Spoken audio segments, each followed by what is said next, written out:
If you've been kind of shaky lately, almost like you don't feel rooted, like the ground beneath you keeps shifting, listen, a lot of people are feeling like this. And no, it's not just the world that's overwhelming you, it's what the world is stirring up inside of you. It's an internal shift that is trying to take place. Maybe there's a bit of tightness in your chest when you scroll too long, reading all those sensational headlines in the media. Maybe it's the restlessness that you're feeling that you can't quite name. You don't know what it is, but you're feeling a bit antsy. Maybe it's that quiet voice that says, I don't know how much more I can hold. I don't know if I can actually contain a lot of what I'm feeling. The noise outside, it's loud. The noise within, that's where the real chaos lives. The thoughts that won't stop spinning, emotions that contradict each other. At least they seem like that. They do that on the surface. Maybe the grief, the rage, and the confusion are showing up maybe at the worst times again. And beneath all of it, a part of you just wants to feel safe enough to just land, to just be. And that's the part that we're talking about today, because this isn't about chasing calm. A lot of us are out here just chasing peace, grasping for it like it's something we can catch if we just try hard enough. But peace doesn't work like that. It's not something that you chase. Peace is what finds you when you remember how to stay rooted, even while the storm is still happening. And there's a lot of storms out there. The world is feeling kind of a little strange to some and maybe a little familiar to others. But if the grounding tools that you used to rely on just suddenly feel like they don't touch the depth of what you're holding and what you're trying to contain, if even the silence feels loud, that makes so much sense. Because what you're feeling isn't just coming from the outside, it's coming from all parts of you that are waking up. And to be real with you, you might not even be aware of the parts that are showing up. And when the fragmentation of the self gets really loud, that's when all the overwhelm starts to feel, quite frankly, a bit unbearable. And what I found is that most people try to skip this part of the journey. But if you don't understand the middle, the how just won't hold. So today, that's where we're going. So before we even talk about the how, we have to sit in this part, the middle. The messy, raw, layered middle, the part of the journey that isn't Instagrammable, right? The one part that we don't show to other folks, that part that we don't really chronicle. It's the part that makes you wonder if you're regressing, where you feel like you're two steps forward and then 10 steps backwards. Or maybe it's the part of you that's actually wondering if you're slowly waking up. It may sound a bit like this: I know better, but I still feel like stuck. Like I feel like I can't figure out what it is that I need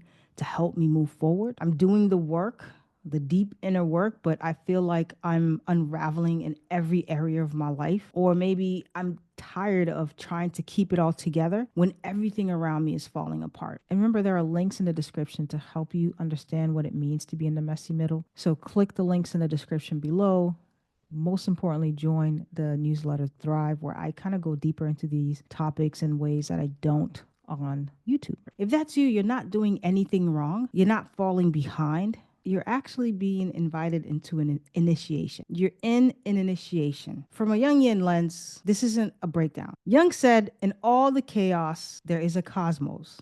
In all disorder, there's a secret order. What he meant is this: even when it looks like your life is in complete disarray, there's an invisible intelligence working beneath it. Your unconscious is shedding outdated structures. The disorder is declaring something more aligned is trying to emerge, but it needs space to rise. So the real question isn't how do I stop falling apart? It's more like, what part of me is being asked to unravel so I can rebuild from truth, my own truth, my most authentic self. I was listening to Ram Dass the other day. When the world starts to just trip me out, and not necessarily in a positive way, I tend to go back to Ram Dass over and over again, just because of how he connects things and he simplifies this sort of human embodied spiritual experience. Someone asked him, he was answering questions in one of his talks, and someone asked him how to handle the way others respond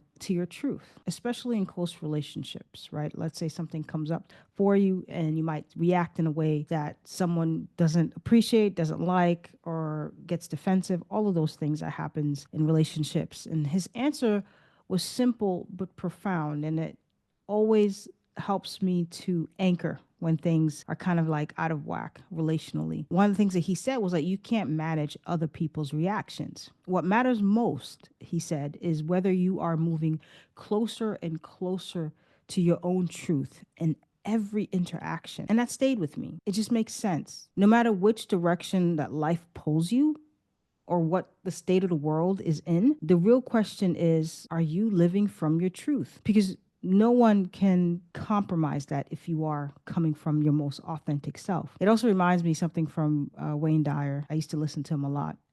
I haven't listened to him in a while, but he still kind of runs in the background. He would say, if somebody's like acting up or did something to you, he says, listen, that's just between them and their God. And he just started saying that to himself. Like he can't control other people's reactions to certain situations or how they think and feel about stuff or what they do or how they maybe try to hurt his feelings or any of those things. It's like if somebody is being defensive or if somebody is just doing things that are harmful, when you sit in the truth that that's between them and their God, you understand that like there is nothing that you can do about that. You have to allow that part to play out. And hopefully it comes full circle and the person is able to reach an understanding within themselves where they can make amends or do the repair work in order to strengthen whatever connection that was, disrupted or broken. And I always think about that. And sometimes I have to say that, especially if it could be as simple as being on the road and someone cuts you off or whatever. And you're like, ooh, that's just between them and their God. Whatever they're working through, that is not part of my journey. That is their journey. Anyway, let's get back to, because sometimes I go off a tangent, but let's get back to it. True grounding doesn't come from trying to hold it all together. I see clients do this all the time. They're just afraid to allow things to just fall. They're afraid of the unraveling. Real grounding doesn't come from control. It doesn't come from holding it, whatever it is, whatever that is for you. It comes from alignment. It comes from living in your truth. When you are living and walking and breathing in your own truth, you are steady. There's no shakiness.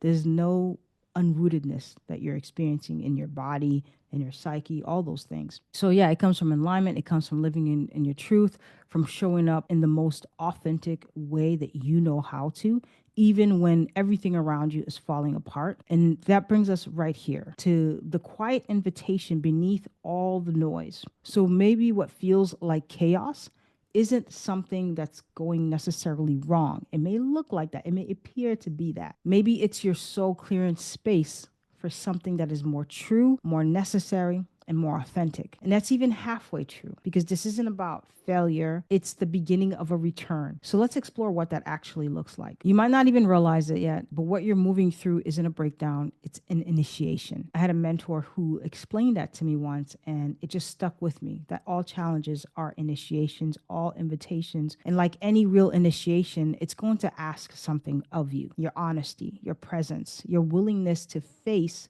what's surfacing for you. This is where your soul does the deepest reordering from this initiation. It's the kind that doesn't happen in stillness. It's the kind that comes through chaos, through the discomfort, through all the grief, all the rage. But it's a reordering for a specific reason. The parts of you that were built to survive, built to please, built to perform, even built to avoid. They're all starting to fall away. Again, not because you're doing anything in particularly wrong.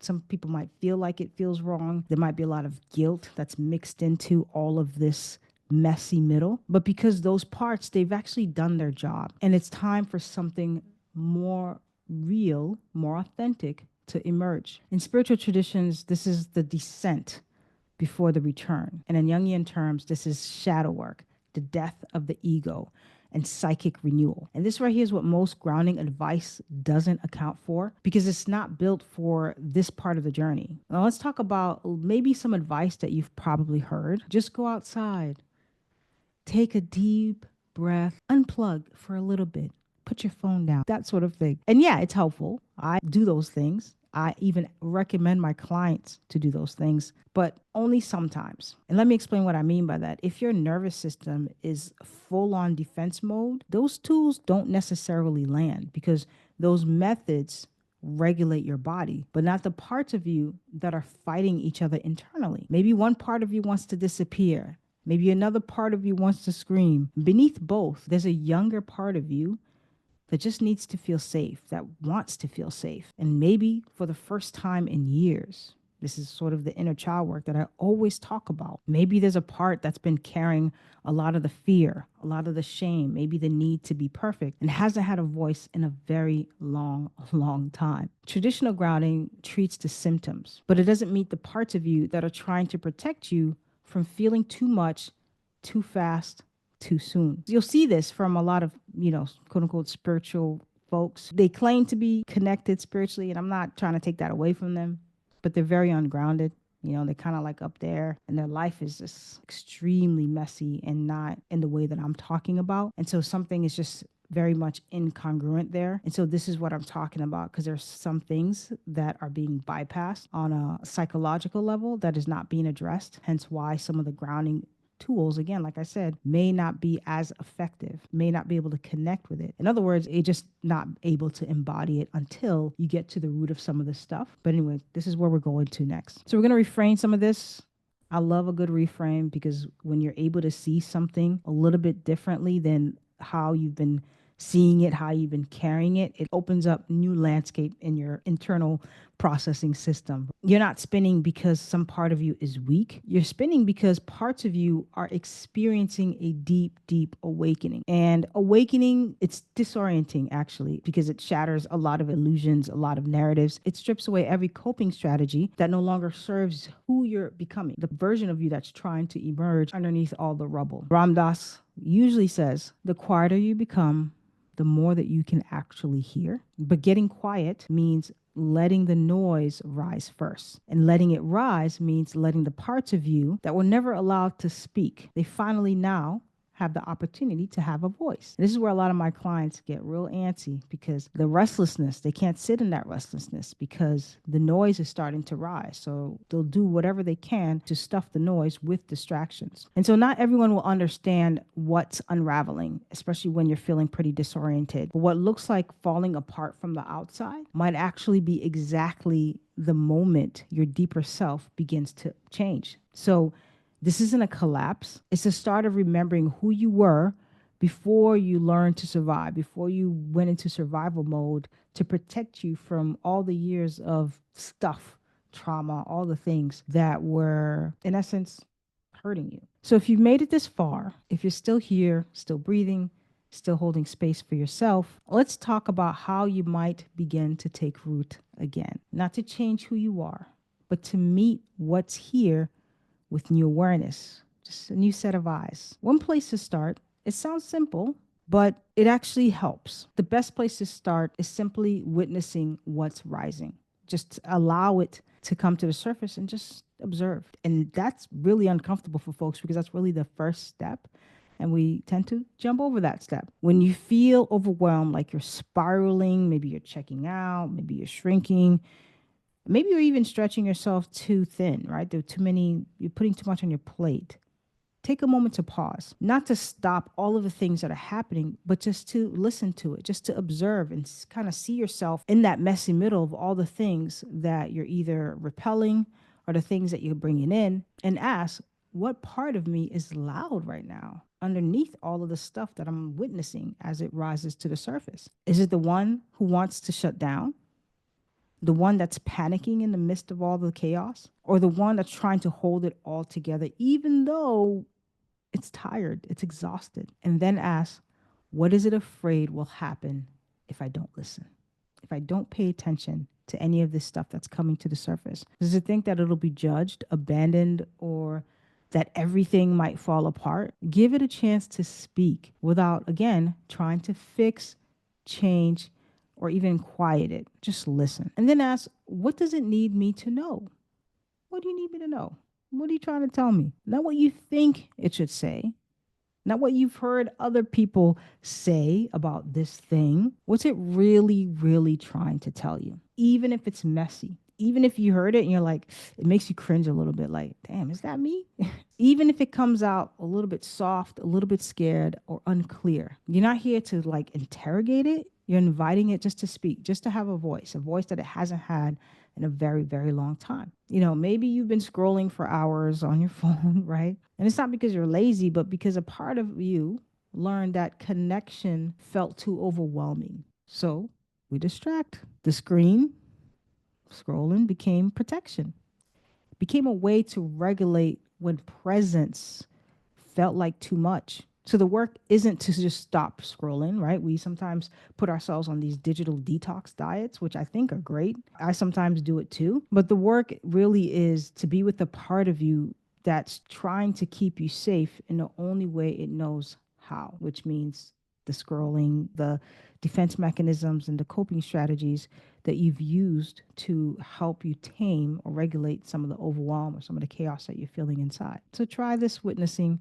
It's not flashy, it's not, it doesn't seem like it does much, but it does. And it's quite sacred to be able to sit and witness yourself in motion. It's one way to root yourself when everything feels just like too much, not by pushing the feeling away, but by finally letting it be seen. And let me say this gently but clearly: peace isn't the absence of chaos, contrary to popular belief. It's the quiet choice to stay with yourself in the middle of it. It's not abandoning yourself while all the things are happening. You don't have to hold it all together. You don't have to necessarily feel calm. You just have to keep returning to yourself when it's messy, when it's loud, when it feels too much, again and again and again, because that, my dear friends, that is the practice.